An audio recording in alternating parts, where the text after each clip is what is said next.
Shalom semuanya. The visitation, kunjungan.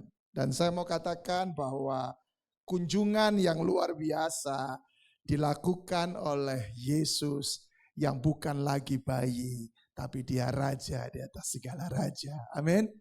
Saya mau katakan tanpa kunjungan yang spesial yang Yesus lakukan di tengah-tengah dunia ini, maka Bapak Ibu Saudara dan saya tidak akan pernah ada dalam terang Kristus yang sesungguhnya. Makanya tadi saya sangat setuju sekali dengan Ibu Juliana ketika memberikan sebuah kata sambutan yang intinya mengingatkan kita semua bahwa kita adalah terang dunia. Katakan amin. Kasih tahu kanan kirimu depan belakang, katakan kamu loh terang dunia. Lilin bisa dimatiin. Lampu yang Bapak Ibu Saudara tadi terima bisa dimatiin. Tapi terang Yesus di dalam diri kita nggak bisa dimatiin. Haleluya. The visitation. Dalam terjemahan bahasa Indonesianya memang tidak memakai kata visit. Tapi dalam terjemahan bahasa Inggrisnya ada memakai kata visit. Ya, Lukas 1 ayat yang ke-68 saya akan bacakan dalam terjemahan bahasa Inggris, setelah itu ke bahasa Indonesia. Blessed be the Lord God of Israel, for he had visited and redeemed his people. Ya, blessed be the Lord God of Israel, for he had visited and redeemed his people. Kemudian dalam terjemahan bahasa Indonesianya dikatakan, terpujilah Tuhan Allah Israel sebab ia melawat umatnya dan membawa kelepasan baginya. Dalam perayaan Natal di tahun ini saya mau berkata bahwa sebuah kunjungan yang luar biasa, sebuah kunjungan yang spesial dikerjakan oleh Raja di atas segala raja bagi setiap kita. Saya membuat sebuah ilustrasi seperti ini. Suatu kali dalam sebuah negara yang menganut sistem kerajaan, sang raja yang ada di atas tahta itu, dia mendengar jeritan daripada rakyatnya. Bagaimana rakyatnya berseru, rakyatnya mengalami sebuah kesulitan yang luar biasa, rakyatnya membutuhkan penyelamat. Akhirnya raja itu memutuskan dia turun dari tahtanya, dia tinggalkan jubah kerajaannya, dia tinggalkan cincin kebesarannya, dia tinggalkan mahkotanya, dia tinggalkan tongkatnya, dia tinggalkan pengawal-pengawalnya yang hebat yang selama ini menyertai.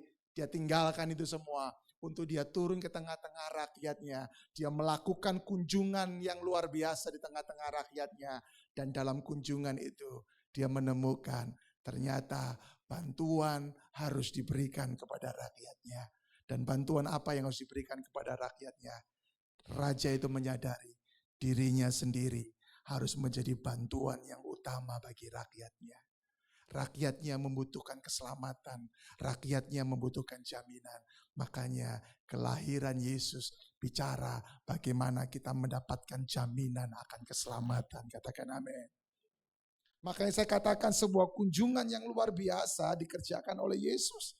Dan dalam melakukan kunjungan itu, Yesus mengerti, Yesus menyadari bahwa dia harus menjadi manusia. Dia tidak harus lagi menjadi seorang raja pada saat itu. Tapi dia harus turun, dia harus merendahkan dirinya. Dia menjadi manusia sama-sama dengan kita. Dan saya mau katakan, kekristenan itu memang tidak hanya sekedar ritual agama, tetapi kekristenan itu bicara tentang hubungan kedekatan kita dengan sang raja. Katakan amin. Makanya dalam iman Kristen kita diajar juga, ya, terutama waktu kita berdoa, kata pertama yang kita ucapkan dalam doa Bapa kami adalah apa? Bapa. Artinya apa? Dalam kekristenan itu ada kedekatan, katakan kedekatan. Makanya kalau ada orang Kristen yang merasa dirinya jauh dari Tuhan, kita harus tahu. Dia sedang mengunjungi setiap kita karena dia mau selalu dekat dengan setiap kita. Katakan amin. 1 Raja-Raja 6 ayat yang ke-13 berkata, aku akan diam di tengah-tengah orang Israel dan tidak hendak meninggalkan umatku Israel. Sebetulnya ayat ini memberikan sebuah penekanan yang sangat jelas bahwa Tuhan, Raja, penyelamat itu mau dekat selalu dengan kita. Makanya tadi ya saya mau katakan kepada setiap kita bahwa raja yang dekat itu bukan cuma sekedar dekat, tapi dia tinggal di dalam diri kita. Kitalah adalah terang-terang dunia ini. Katakan amin. Kedekatan yang raja itu berikan kepada kita. Kedekatan yang dilakukan oleh raja itu dalam mengunjungi kita. Yang pertama, memberikan yang namanya keselamatan. Saya mau katakan, banyak agama di dunia mengajarkan, semua agama di dunia mengajarkan tentang keselamatan. Tapi kita bersyukur bahwa di dalam nama Yesus Kristus Tuhan kita mendapatkan jaminan keselamatan. Amin. Itulah yang Yesus berikan. Makanya kedekatan yang Yesus lakukan, kunjungan yang Yesus berikan kepada setiap kita, memberikan sebuah berkat ilahi. Apakah berkat ilahi? Yang pertama, keselamatan. Kita mendapatkan jaminan keselamatan. Yang kedua, kemerdekaan. Katakan kemerdekaan. Yes. Hari-hari ini ada banyak orang yang dibelenggu oleh dosa. Ada banyak orang yang mengalami sakit penyakit. Ada banyak orang yang mengalami ikatan-ikatan. Saya mau katakan kemerdekaan Yesus berikan bagi setiap kita. Kadang-kadang mungkin kita nggak mengalami keterikatan dengan dosa. Tapi mungkin kita sedang mengalami ikatan sakit penyakit. Saya berdoa dalam momen Natal ini, kunjungan dari Raja di atas segala Raja, Yesus Kristus Tuhan itu mengunjungi engkau dan menyembuhkan segala sakit penyakitmu. Amin. Tidak ada yang mustahil bagi Tuhan. Momen Natal ini gunakan supaya apa? Kunjungan Raja itu menghasilkan lawatan. Tadi firman Tuhan sudah bilang. Bagaimana ya Tuhan melawat umatnya. Ya, seringkali kata lawatan didefinisikan sebagai sesuatu yang kalau kita ngalami jamahan Tuhan getar-getar. Ya, goyang-goyang badan. Kemudian orang berkata, dia ngalami lawatan Tuhan. Saya percaya lawatan Tuhan bukan cuma bicara getar-getar, bukan bicara cuma sekedar kita goyang-goyang, tapi lawatan Tuhan juga bicara apa? Adanya kemerdekaan, adanya pemulihan, segala sakit penyakitmu disembuhkan oleh Tuhan Yesus. Saya masih ingat ketika istri saya didiagnosa oleh dokter, ada 2 benjolan di payudaranya dia. Dan singkat cerita, 2 dokter berkata itu tumor payudara. Saya mau katakan kepada setiap kita semua, bagi Tuhan tak ada yang mustahil. Amin. Bagi Tuhan tak ada yang tak mungkin. Dan mujizat Tuhan terjadi, kemerdekaan Tuhan terjadi. Sampai dengan hari ini, benjolan itu tidak ada. Dan dokter berkata, sudah tidak ada tumor lagi. Itulah kehebatan Sang Raja di dalam nama Yesus. Izinkan dia. Makanya ada satu lagu yang bagus sekali. Sambutlah Yesus. Tinggikan Yesus. Terus apa?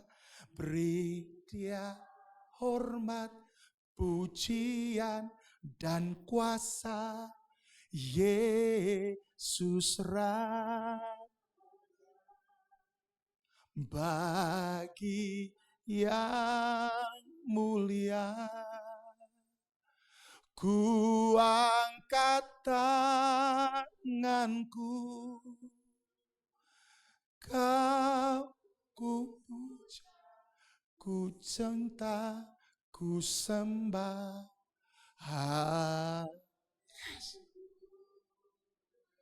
Kita harus menyambut kunjungan Sang Raja. Kita harus menyambut lawatan Sang Raja yang menghasilkan keselamatan, yang menghasilkan kemerdekaan. Termasuk juga saya percaya kita mengalami kemerdekaan dari kutuk Bapak Ibu Saudara. Terkadang tanpa kita sadari, nenek moyang kita menjanjikan sesuatu, membuat perjanjian sesuatu dengan hal-hal di luar nama Yesus. Dan seringkali itu menjadi kutuk bagi setiap kita. Tapi saya percaya ketika kunjungan Raja itu kita terima, kita sambut dengan begitu sukacita, ada kemerdekaan Tuhan terjadi. Satu kali saya melayani ada seorang anak Tuhan, usianya sudah 50-an. Kemudian dia ketemu dengan saya, dia berkata, Pak Pendeta, kenapa saya bangun ini gagal, saya bangun ini gagal, saya bangun ini gagal. Sudah 20 tahun Pak, semenjak saya masih muda, saya usaha bisnis, saya kerjakan ini, tapi semuanya gagal. Kenapa ya Pak Pendeta? Ketika dia bertanya kepada saya, kita ngobrol, dan saya sampai pada satu kesimpulan, ada kutuk di dalam diri orang ini. Singkat cerita, kita berdoa. Dan saya mau katakan, segala kutuk apapun juga di luar nama Yesus bisa dihancurkan oleh Tuhan Yesus. Makanya itu kunjungan Sang Raja itu memberikan kita kemerdekaan. Saya berdoa buat Bapak Ibu Saudara yang sedang sakit hari ini. Mungkin kau sedang sakit di bagian pencernaanmu. Mungkin kau sedang sakit di bagian telingamu. Saya berdoa kunjungan Sang Raja menyembuhkan segala penyakitmu. Mungkin kau sedang mengalami keterikatan dengan dosa. Saya berdoa sama seperti tadi Ibu Juliana katakan. Mari tahun ini dan juga tahun-tahun ke depan kita terus beresin. Supaya apa? Terang Kristus itu semakin bersinar. Ada kemerdekaan. Kemudian yang berikutnya ada apa? Kemenangan. Ya. Saya mau katakan ketika raja itu datang, ketika raja itu melawat kita, ada kemenangan. Dan yang berikutnya ada apa? Ada kemurahan Tuhan. Haleluya. Katakan kemurahan Tuhan. Ya. Ada satu lagu yang berkata, kemurahan-Mu lebih dari hidup. Kemurahan-Mu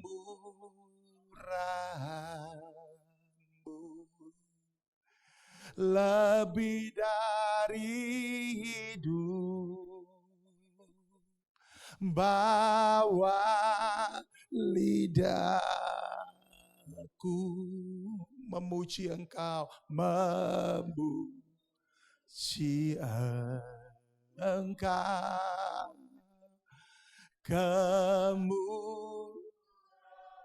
Haleluya. Lebih.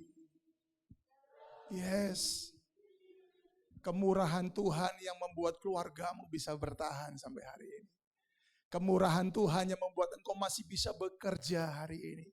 Kemurahan Tuhan yang membuat engkau masih punya usaha sampai hari ini. Kemurahan Tuhan yang membuat engkau masih bisa melayani Tuhan sampai dengan hari ini. Semua karena kemurahan Tuhan. Aku ada saat ini, semuanya karena kasih-Mu. Aku hidup hari ini, semua berkat kemurahan-Mu. Terima kasih Yesus, Engkau sangat baik, teramat baik bagiku. Kalau saya bisa nyanyi puji Tuhan, alhamdulillah. Saya orang Jawa, ada keturunannya. Papa saya dari Yaman, mama saya dari Semarang, ada keturunan. Lahirlah saya anak ketiga. Tapi saya juga jadi lebih bisa nyanyi ketika saya menikah dengan istriku ini ya. Jadi kalau suara saya fals sedikit diajarin sama dia, paling enggak fals. Tapi saya mau katakan kepada setiap kita bahwa kemurahan Tuhan membuat kita ada sampai dengan saat ini. Apa yang kita mau banggakan Bapak Ibu Saudara? Enggak ada. Dalam pandemi COVID kemarin, apa yang kita mau banggakan? Koneksi kita. Saya masih ingat ketika varian Delta kemarin, semua rumah sakit penuh. Ya, semua oksigen susah untuk dicari, untuk didapatkan. Dan kebetulan ada satu jemaat kami yang saya gembalakan di Citra Raya. Orang yang sangat sederhana, miskin. Ya, tiba-tiba dia telepon saya, dia berkata, Pak Gembala, tolong istri saya. Istri saya sudah sekarat, dia nggak bisa bernafas. Dia perlu segera dibawa ke rumah sakit. Saya telepon beberapa teman-teman saya di rumah sakit. Saya telepon beberapa koneksi-koneksi saya di rumah sakit. Tapi apakah mereka bisa memberikan rumah sakit? Nggak bisa. Karena semua udah full. Udah nggak ada lagi tempat. Maka itu saya katakan buat setiap kita bahwa Kita ada hari ini semua karena kemurahan Tuhan. Jangan banggakan hartamu, jangan banggakan jabatanmu, jangan banggakan koneksimu, jangan banggakan kehebatan pelayananmu. Karena apa? Kita ada semua karena kemurahan Tuhan. Siapa yang sangka seseorang yang bernama Pendeta Thomas Riwu ini bisa ada di depan Bapak Ibu Saudara. Kalau dulu saya masih ingat orang tua saya berkata kepada saya, kamu kalau sudah besar gak akan jadi orang. Saya katakan dalam hati saya, kalau gua gak jadi orang terus lulus semua siapa gitu ya. Kakak saya berkata sama saya, kamu nakal, kamu gak akan jadi orang. Kenapa Bapak Ibu Saudara? Orang tua saya, kakak saya ngomong seperti itu. Karena rapot saya setiap kali terima rapot, warnanya seperti warna Bapak Ibu Saudara kebanyakan di sini. Warna merah. Karena saya sering bolos, saya sering main video game, saya tukang curi.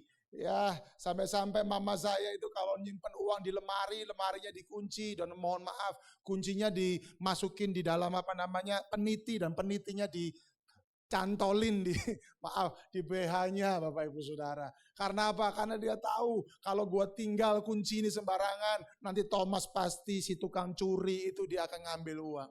Sampai seperti itunya saya Bapak Ibu Saudara. Saya nggak punya pengharapan.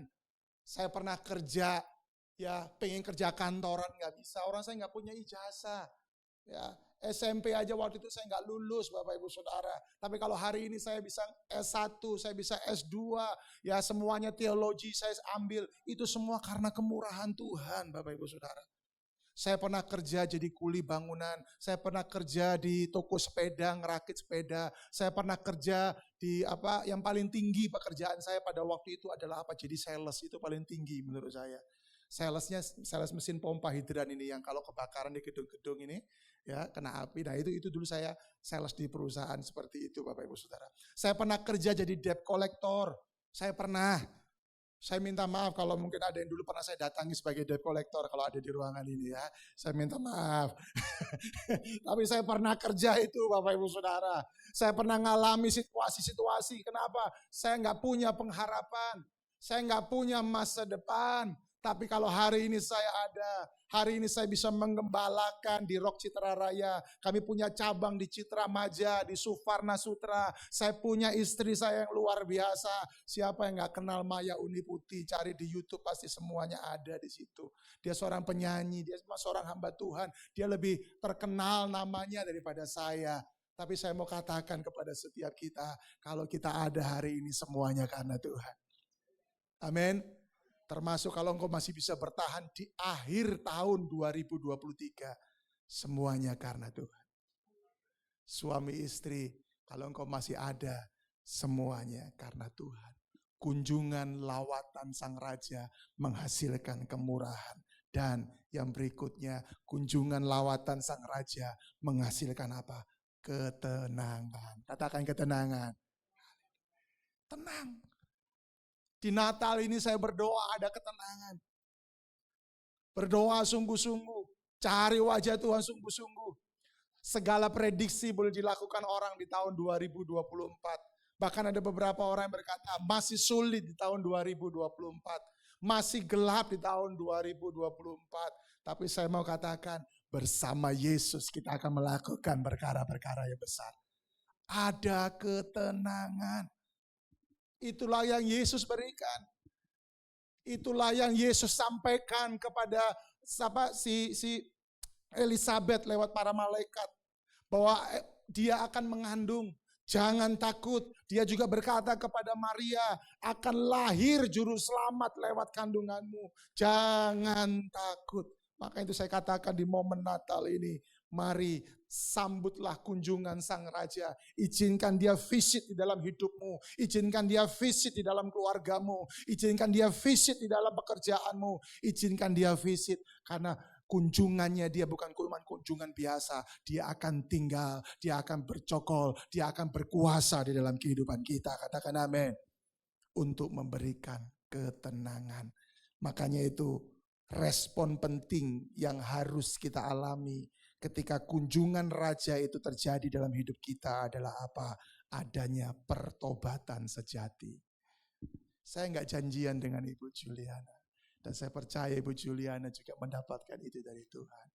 Ayo kita bersihkan hati kita. Amin. Bersihkan. Jangan simpan luka. Jangan simpan kepahitan Bapak Ibu Saudara. Satu kali teman saya pelayanan di Australia. Dan dia bercerita sama saya. Satu kali dia pelayanan di Australia, dia jalan-jalan di sebuah taman dan singkat cerita dia ketemu dengan satu ibu dengan memakai kursi roda. Usianya kurang lebih sudah 60-an tahun ke atas, mungkin hampir 70 tahun. Ya, ibu itu jalan keliling-keliling di taman itu dengan memakai kursi roda. Teman saya ini penasaran. Ya, teman saya ini datangin itu ibu dan singkat cerita dia ngobrol dengan itu ibu. Dan tahukah Bapak Ibu Saudara, dalam obrolan itu si ibu ini bercerita sama teman saya ini seorang hamba Tuhan bahwa dia lumpuh bukan sejak lahir, tapi dia lumpuh ketika dia memasuki usia hampir 50 tahun. Kemudian teman saya ini penasaran, kok bisa kamu itu? Ya, kenapa? Adakah yang kurang? Ditabrak atau apa? Dan singkat cerita ibu ini cerita bagaimana dia mulai mengalami kelumpuhan ketika dia menaruh dendam, dia menaruh amarah, dia menaruh benci kepada saudaranya. Karena apa? Pembagian warisannya enggak rata. Dan ketika itu terjadi, ibu itu dia langsung lumpuh kedua kakinya dan sampai umur 70 tahun kemana-mana dia pergi menggunakan kursi roda. Dan teman saya ini bersaksi kepada saya. Dia berkata, hari itu dia layani itu ibu. Dan singkat cerita, hari itu dia layani untuk dia melepaskan pengampunan semuanya Bapak Ibu Saudara. Dan tahukah apa yang terjadi? Ketika Tuhan bekerja dengan luar biasa, doa dinaikkan. Ibu yang sakit lumpuh ini kedua kakinya, tiba-tiba kedua kakinya bisa kuat, dia bisa berdiri, dan hari itu dia pulang ke rumahnya, tidak naik kursi roda, tapi dia jalan kaki Bapak Ibu Saudara. Haleluya. Kok bisa? Ketika ada pertobatan yang sejati. Ayo, di tahun ini alamilah pertobatan yang sejati.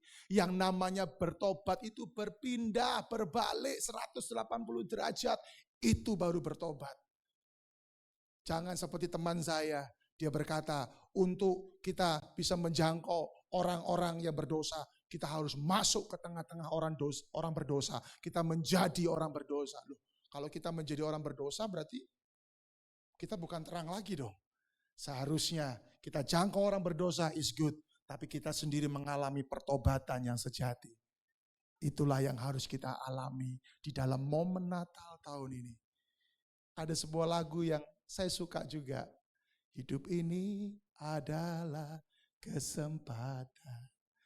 Hidup ini untuk melayani Tuhan. Jangan sia-siakan waktu yang Tuhan beri. Hidup ini harus. Ayo kamu pelayanan. Aduh jangan saya Pak Pendeta. Ayo kamu pelayanan. Aduh jangan saya Pak Pendeta. Ayo bertobat loh. Aduh nanti aja saya bertobat kalau sudah umurnya sekian. Ya. Saya mau katakan pertobatan sejati itu harus kita lakukan day by day. Amin. Setiap hari kita harus bertobat. Bagaimana kita bisa mengalami kemerdekaan, ketenangan, keselamatan kalau kita nggak mengalami pertobatan. Makanya itu di momen Natal ini ambil waktu sebentar untuk kita mengaku di hadapan Tuhan.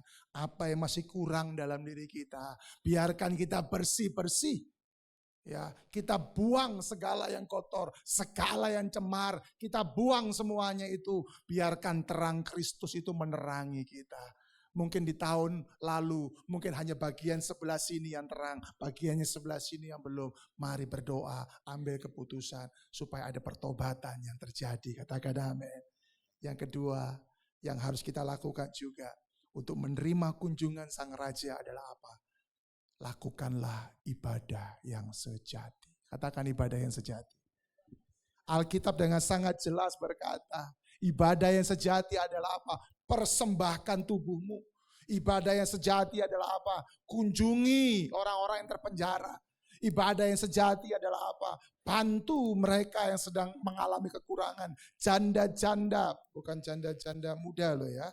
Janda yang masih kuat ya biarkan mereka bekerja. Tapi yang sudah nggak kuat, ya yang sudah tak berdaya, nah itu yang harus diperhatikan. Ya karena ada banyak anak Tuhan pakai ayat itu. Oh, mengunjungi janda-janda. Oh, janda-janda kembang dikunjungi. Jangan ya. Janda-janda memang tak berdaya, mereka yang sudah nggak produktif lagi. Kita bantu mereka. Itu adalah ibadah yang sejati. Ibadah yang sejati adalah mempersembahkan tubuh. Kemudian yang berikutnya adalah apa? Kita perhatikan orang-orang yang kekurangan. Kita perhatikan orang-orang yang membutuhkan, Bapak Ibu Saudara.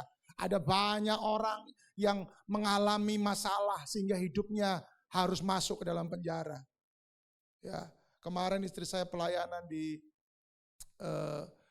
LP Cipinang, ya. Dia diundang untuk melayani di LP Cipinang dan penuh ya. Penuh, waduh. Padahal sebetulnya gereja yang tidak boleh penuh tuh gereja di penjara. Karena kalau gereja di penjara penuh bahaya. Berarti kan banyak orang Kristen di sana gitu maksudnya gitu kan. Enggak. Satu-satunya gereja yang kita tolak supaya enggak ada jiwa-jiwa ya di penjara sebetulnya. Kalau di tempat ini harus penuh. Ya, tapi orang-orang yang seperti itu mereka membutuhkan pertolongan Bapak Ibu Saudara. Orang-orang yang seperti itu membutuhkan bantuan. Ada salah satu teman artis kami yang terlibat narkoba. Ya, sampai 2 kali dia masuk. Puji Tuhan dia sekarang sudah keluar. Ya, saya sama istri saya berdoa semoga dia tetap terus bisa mempertahankan kebebasannya itu dengan baik. Tapi saya mau katakan kepada setiap kita, ada banyak orang di luar sana yang membutuhkan kasih kita. Amin. Hidup ini adalah kesempatan. Gunakan waktu itu sebaik-baiknya Bapak Ibu Saudara. Alamilah pertobatan. Jadikan hidupmu berkat. Haleluya. Saya mau katakan kepada setiap kita dalam momen Natal ini, pastikan engkau mengalami kunjungan yang luar biasa secara pribadi dari Raja di atas segala raja. Maka saya percaya Yesus tidak hanya sekedar lahir di palungan, tapi dia lahir dalam hati setiap kita. Katakan amin. Kita tidak lagi melihat Yesus sebagai bayi, tapi kita melihat Yesus sebagai Raja di atas segala raja yang berkuasa, yang memberikan kebebasan, yang memberikan kemenangan, yang memberikan kemurahan, yang menjamin keselamatan. Mungkin ada beberapa di antara kita, kok bisa ya orang yang gak percaya seperti saya menjadi percaya. Itu semua karena saya tahu keselamatan hanya ada di dalam nama Yesus Kristus Tuhan. Kalau Bapak Ibu Saudara mungkin tahu fam saya, ya saya sempat dibully di YouTube memang. Tapi enggak apa-apa, karena bagi saya, kalaupun saya dibully, saya ditakut-takutin, tapi saya tahu ada Raja yang menjaga kehidupan saya. Ada Raja yang akan membela saya. Karena apa? Karena keselamatan tidak ada di dalam nama lain selain di dalam nama Yesus. Dan kunjungan yang spesial itu dilakukan Sang Raja dalam kehidupanmu. Kalau orang di luar sana masih banyak mencari bagaimana caranya selamat, kita yang ada di ruangan ini, kita mendapatkan keselamatan secara luar biasa. Saya berdoa, biarkan di momen Natal ini, kunjungan yang luar biasa harus disertai penerimaan yang luar biasa dan tindakan yang luar biasa. Mari kita tundukkan kepala sebentar. Saya akan berdoa bagi Bapak Ibu Saudara yang sedang sakit saat ini. Biarkan Sang Raja itu ada, datang dan bercokol dan berdiam dan berkuasa dalam hidupmu. Di antara Bapak Ibu Saudara yang sedang mengalami masalah, terutama engkau sedang mengalami masalah di area tubuhmu, di area pundakmu yang sedang bermasalah. Saya nggak tahu karena apa. Tapi kalau itu memang engkau ada, engkau sedang punya masalah di bagian pundakmu, punduk. Entah itu bagian depan atau bagian belakang, entah itu sebelah kanan atau sebelah kiri. Kalau engkau sedang mengalami itu, hari ini biarkan Sang Raja memberikan kemerdekaan. Biarkan dia visit, biarkan dia melawat kita dengan kuasanya yang mulia, dengan kuasanya yang besar. Kalau engkau yang ada di ruangan ini, engkau mau dan engkau ada mengalami masalah di bagian pundakmu, engkau bisa taruh tangan kananmu di dadamu dan berdoalah kepada Tuhan. Oh, terima kasih ya. Ada, ya Tuhan tidak pernah salah. Ada 1, 2 di bagian pundakmu, di bagian pundakmu. Izinkan Tuhan menjamah engkau. Izinkan Tuhan menyembuhkan engkau. Izinkan kemerdekaan itu terjadi dari segala kelemahan-kelemahan tubuh. Tuhan, aku berdoa untuk setiap tangan-tangan yang ditaruh di dada mereka. Mereka yang sedang mengalami di bagian pundak mereka, entah itu bagian depan atau bagian belakang mereka. Hamba berdoa, momen Natal ini Tuhan menjadi sebuah momen yang spesial. Bagaimana Raja di atas segala raja itu berkunjung, tinggal dan menyembuhkan setiap kelemahan-kelemahan tubuh. Di dalam nama Tuhan Yesus Kristus, aku berdoa dari tempat ini. Mengalirlah kuasa-Mu dari tempat yang maha tinggi. Mengalirlah mujizat kesembuhan-Mu di dalam nama Tuhan Yesus Kristus. Oh, kemudian yang kedua, saya akan berdoa bagi engkau yang sedang sakit. Engkau sedang kemo beberapa waktu ini. Entah itu untuk matamu atau untuk anggota-anggota tubuhmu yang lain. Tapi engkau sedang kemo beberapa waktu ini. Kurang lebih setahunan ini engkau sedang kemo. Dan Tuhan mau menyembuhkan engkau. Tuhan mau memulihkan engkau. Kalau engkau sedang mengalami ini, engkau bisa taruh juga tangan kananmu di dadamu. Dan saya akan berdoa, ya puji Tuhan. Tuhan tidak pernah salah. Tuhan tidak pernah salah. Setahunan ini engkau sedang kemo. Tuhan mau menyembuhkan engkau. Tuhan, aku berdoa untuk mereka yang menaruh tangan mereka di dada mereka. Aku berdoa ada kuasa kesembuhan-Mu bekerja. Aku tidak tahu kelemahan apa secara fisik, secara tubuh yang sedang dialami. Tapi hamba berdoa di dalam nama Tuhan Yesus Kristus. Kunjungan Sang Raja menyembuhkan. Kunjungan Sang Raja memerdekakan di dalam nama Tuhan Yesus Kristus. Ada kemerdekaan dari sakit penyakit di dalam nama Tuhan Yesus Kristus. Terima kasih Tuhan, kuasa-Mu bekerja saat ini. Oh, terima kasih Tuhan Yesus. Bahkan ada di antara kita yang sedang mengalami intimidasi.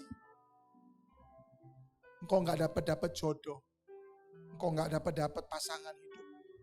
Engkau terintimidasi. Hari ini ada kemerdekaan dalam nama Tuhan Yesus. Intimidasi akan dihancurkan dalam nama Tuhan Yesus. Ada kemerdekaan yang sejati. Kalau engkau mengalami intimidasi. Engkau gak dapat pasangan hidup. Kemudian iblis mengintimidasi engkau. Orang-orang lain mungkin menganggap rendah engkau karena engkau gak bisa dapat pasangan hidup. Dengar, ada kemerdekaan yang sejati. Kalau engkau mengalami itu, engkau juga bisa taruh tangan kanan di dadamu. Berdoalah sama Tuhan bahwa pasangan yang terbaik, pasangan yang daripada Tuhan yang akan Tuhan berikan kepadamu. Di dalam nama Tuhan Yesus Kristus, terpujilah nama-Mu Tuhan. Terpujilah Engkau Tuhan Yesus, kekal sampai kekal. Terima kasih Tuhan. Terima kasih Tuhan. Sembah dan puji Dia. Sembah dan puji Dia. Dan puji Dia. Sembah dan puji Dia. Dan puji Dia. Sang Raja. Katakan sembah dan puji Dia. Sembah dan puji. Oh, terima kasih Tuhan Yesus. Terima kasih Tuhan. Terima kasih Tuhan Yesus.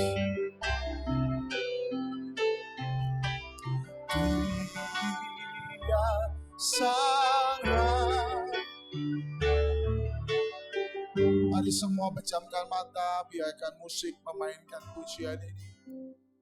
Mari ambil komitmen penting di akhir tahun ini untuk adanya pertobatan sejati. Mari akui setiap kekurangan-kekuranganmu. Mungkin ada kepahitan, ada dendam, ada sakit hati. Ataupun mungkin ada dosa-dosa yang lain. Akui itu di hadapan Tuhan. Dalam momen Natal ini, biarkan Raja itu mengunjungi engkau. Membersihkan setiap kekotoran. Dan menjadikan engkau terang bagi dunia ini. Terang yang bersinar, terang yang kuat. Berdoalah kepada Tuhan. Ambil komitmen ini. Naikkan ucapan doamu kepada Tuhan.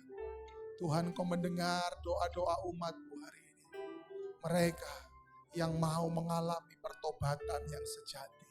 Mereka yang mau mengalami pemulihan Tuhan dari manusia lama mereka yang menyesatkan. Untuk mereka menjadi manusia baru di dalam Tuhan. Tuhan, aku berdoa Engkau dengar doa-doa umat-Mu hari ini Tuhan Yesus. Ada pertobatan sejati dalam nama Tuhan Yesus. Dan juga ambil waktu untuk Engkau mau buat komitmen di hadapan Tuhan. Untuk Engkau mempersembahkan ibadah yang sejati. Mempersembahkan hidupmu. Engkau berkata sama Tuhan, Tuhan aku mau dipakai oleh Tuhan. Tuhan aku mau menjadi alat-Mu. Minimal untuk keluargaku, minimal untuk orang-orang terdekat, minimal untuk gereja, minimal untuk persekutuan doa ini. Aku mau jadi berkat Tuhan. Aku mau memperhatikan orang-orang yang sedang menderita. Aku mau memperhatikan orang-orang yang sedang berkekurangan. Aku mau jadi berkat Tuhan Yesus. Ambil momen ini untuk Engkau juga berdoa secara pribadi dengan Tuhan. Bapa, Engkau dengar doa anak-anak-Mu. Dan hamba berdoa di dalam nama Tuhan Yesus Kristus. Biarkan doa mereka sampai ke hadapan tahta kudus-Mu. Dan Engkau menjawabnya di dalam nama Tuhan Yesus Kristus. Haleluya. Amin. Sembah. Saya serahkan kepada MC.